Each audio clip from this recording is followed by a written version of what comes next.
오늘 이 성경 본문의 말씀은 10절부터 이렇게 쭉 시작되는 말씀을 보게 되면 그 서두가 뭐냐면 이 사람들은 이렇게 나오고 있어요. 이 사람들은 어떠한 사람들이냐면 유다 선생님께서 이렇게 설명을 해주고 계십니다. 무엇이든지 그 알지 못하는 것을 회방하고 그리고 또 이제 저희는 이성 없는 짐승같이 본능으로 아는 그것으로 멸망하고 한다 이렇게 말씀하고 계시는데 이 10절 말씀에 좀 구체적인 설명을 드린다면 이 사람들은 아까 그 4절에 있는 말씀과 같이 가만히 들어온 사람들이 있었는데 그들과 함께 그리고 그들을 추종했던 사람들까지 포함해서 이 사람들이라고 이렇게 지칭했을 수 있습니다. 그들은 무엇이든지 알지 못하는 것을 회방한다 이렇게 말씀 나와 있어요. 무엇이든지 알지 못하는 것. 즉 그들은 알 수 없는 것이 있는데 그들이 알 수 없는 것이 무엇이냐면 하나님을 알지 못하는 겁니다. 왜 하나님을 알지 못하냐면 바울 사도께서는 고린도전서 1장 말씀에 세상이 자기 지혜로는 하나님을 알 수 없기 때문에 전도에 미련한 것으로 이렇게 하나님의 말씀을 사람들을 구원하기를 기뻐하셨다는 말씀이 있어요. 그리고 하나님께서 예비하신 하나님에 대한 것은 오직 성령을 통하여 보이셨기 때문에 성령이 아니고는 하나님을 알 수가 없어요. 그래서 성령은 모든 것, 곧 하나님의 깊은 것이라도 통달하느니라 하고 고린도전서 2장에 바울 사도께서 이렇게 말씀을 해 주셨습니다.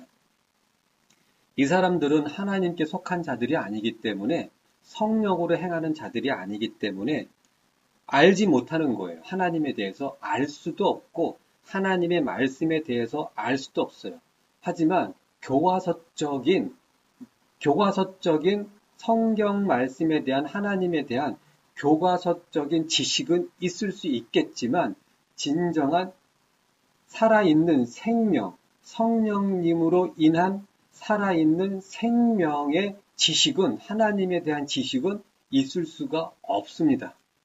왜? 성령님의 인도하심을 받는 자들이 아니기 때문에. 그래서 무엇이든지 그 알지 못하는 것을 회방하는도다. 자, 알고 있는 것과 이 세상의 그 모든 것을 다 알고 있을지라도 딱 한 가지 알 수 없는 게 뭐냐면 하나님을 모르는 겁니다. 그래서 그들이 회방하는 건 단 한 가지밖에 없어요. 하나님을 회방하는 겁니다. 하나님께서 하시는 일을 회방하고 하나님의 백성들, 예수 그리스도의 그 성도들, 그들이 하는 일을 회방하는 것입니다. 그리고 또 저희는 이성 없는 짐승같이 본능으로 아는 그것으로 멸망하느니라. 자, 여기에서 이성이 없다라는 건 뭐냐면 로고스예요. 즉 말씀이 없다 그런 뜻입니다. 아주 이 유다 선생님께서 이 설명이 너무 멋있는 것 같습니다. 제 생각에는 그래요. 이 사람들 거짓 가만히 들어온 자들, 거짓 선지자들 아니면 베드로 사도께서는 거짓 교사들 이렇게 말씀을 하셨는데 이 사람들에 대해서 유다 선생님께서 너무 멋있게 설명을 하신 겁니다. 방금 말씀드린 것처럼 그들은 무엇이든지 그 알지 못하는 것, 세상을 다 알지라도 그들이 알 수 없는 그 한 가지 바로 하나님이고 그리고 하나님과 관련되어진 그 성도들의 일, 성도들 알 수가 없어요. 그렇기 때문에 그들은 하나님의 일을 회방하고 성도들의 그 삶과 성도들의 그 섬김을 방해하려고 하고 회방하려고 합니다. 그렇지만 그래서 저희는 이성 없는 짐승이라고 말씀하고 계시는 거예요. 이성 없는 여기에서 이성은 뭐냐면 로고스입니다. 말씀이에요. 말씀이 없기 때문에 그들을 뭐라고 지칭하시냐면 짐승이라고 그러시는 겁니다. 세상 모든 지혜, 모든 지식이 있을지라도 말씀이 없으면 짐승인 거예요. 베드로 사도께서도 똑같이 말씀하고 계십니다. 베드로 후서 2장 말씀을 나중에 꼭 읽어보시기 바랍니다. 저희는 이성 없는 짐승같이 똑같은 표현을 하고 계세요. 저희가 알지 못하는 것들을 무엇이든지 비방하며 이렇게 나와 있습니다. 자기들이 깨닫지 못하는 것들에 대해서 무조건 비방하는 겁니다. 근데 하나님의 것을, 진정한 하나님의 말씀을 그들이 깨달을 수 있는가? 깨달을 수가 없죠. 왜? 로고스, 말씀이 없는데 어떻게 말씀을 깨닫겠습니까? 세상 지식이 다 있을지라도 말씀이 없는 자는, 성경은, 하나님은 짐승이라고 그러시는 거예요. 그리고 이 짐승들은 보면은 본능으로 아는 그것으로 멸망하느니라. 본능이 뭐냐면 말씀이 없는 모든 것들이 본능이에요. 즉 자기 마음으로, 자기가 아무리 학벌이 뛰어나고 박사학위가 뭐 수십 개든 아니면 수백 개일지라도 그 마음은 본능인 거예요. 하나님 앞에는. 왜? 말씀이 없기 때문에. 말씀이 없기 때문에 박사학위가 뭐 수백 개든 갖고 있는 재력과 권력이 아무리 있을지라도 그것은 하나님 앞에는 그냥 말 그대로 본능만 갖고 있는 사람이에요. 즉 그 얘기는 자기 마음으로만 살게 되는 것인데, 예레미야서 17장 말씀에는 모든 만물보다 거짓된 것이 인간의, 사람의 마음이라고 하셨습니다. 즉 말씀이 없는 그 생각과 그 마음은, 다시 한번 말씀드리지만 박사학위가 수백 개이든 아니면 재력과 권력이 얼마나 많든지 간에 그 마음은 거짓된 것이고 부패된 것이라고 말씀하고 계시는 거예요. 그래서 그러한 마음으로는 결국엔 멸망이다. 왜? 말씀이 없기 때문에. 다시 한번 정리를 해드린다면, 마음에 말씀이 없는 자들은 성경적인, 그 교과서적인 지식이 아무리 많을지라도 하나님을 알 수가 없기 때문에 그 무엇이든지 알지 못하는 것들을 회방한다고 나와 있어요.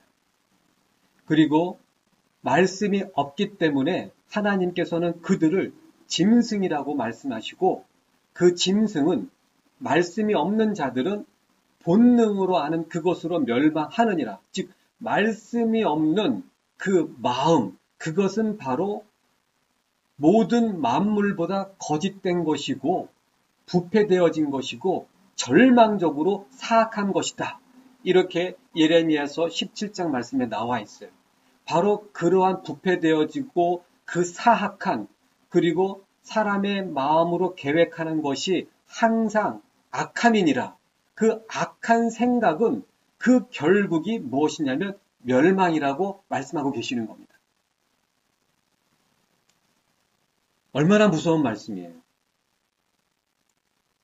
그러한 자들이 지금 어디에 있냐면 교회 안에 있는 거예요. 그 이성 없는, 말씀이 없는 자들이 지금 교회에 같이 있는 겁니다. 왜 그들은 말씀을 들으면서도 왜 그 심령 안에는 말씀이 없는가? 욕심으로 꽉 차 있기 때문에 그런 겁니다.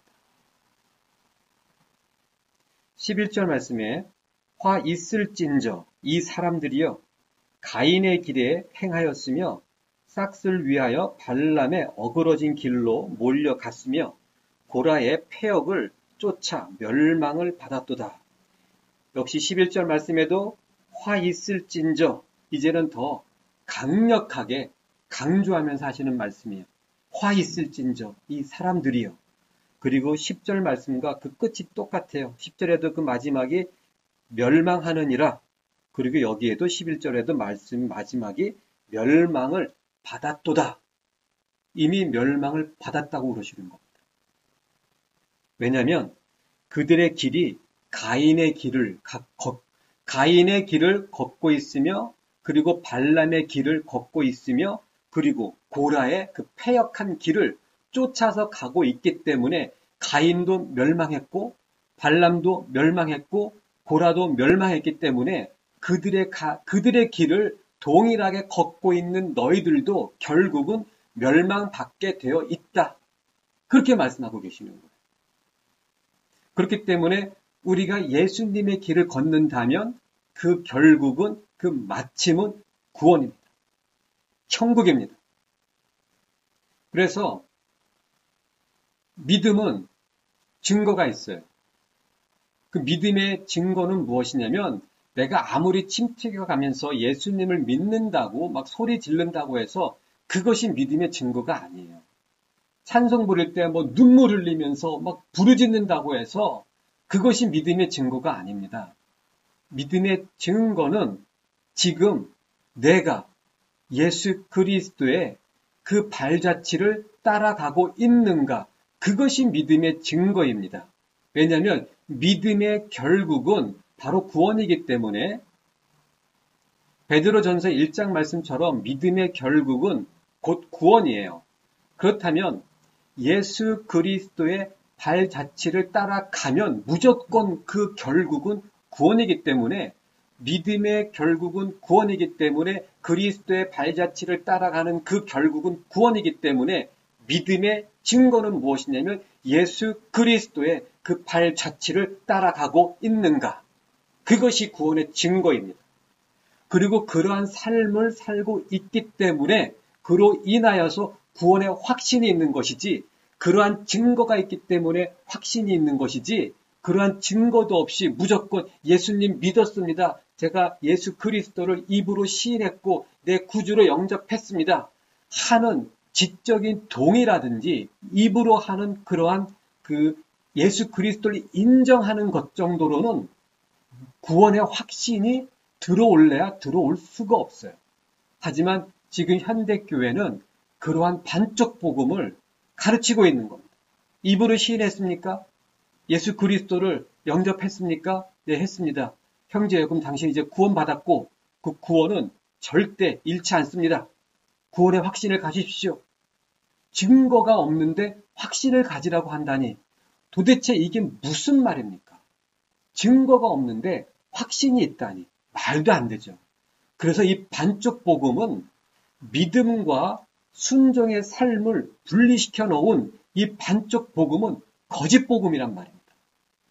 지금 현대 교회의 이 교인들의 대부분이 지금 이 반쪽 복음을 쫓아가고 있는 거예요.